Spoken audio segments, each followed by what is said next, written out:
See, it's a tax on a family home. You know, we don't consider, you know, somebody who owns a house which is worth 300,000, 400,000 euro, that isn't really wealth. First of all, in most cases, the bank actually owns the house rather than themselves.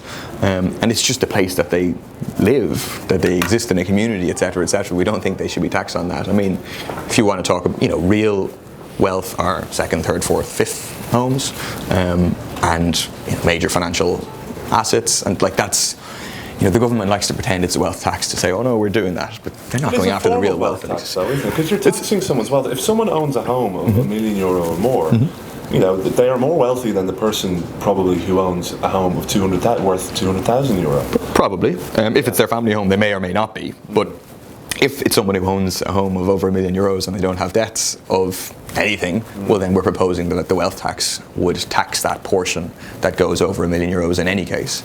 So it's about, you know, ordinary people who may live in homes worth 300,000, 400,000, you know, not being hit by this tax. That is, it's a home tax. It's an austerity tax.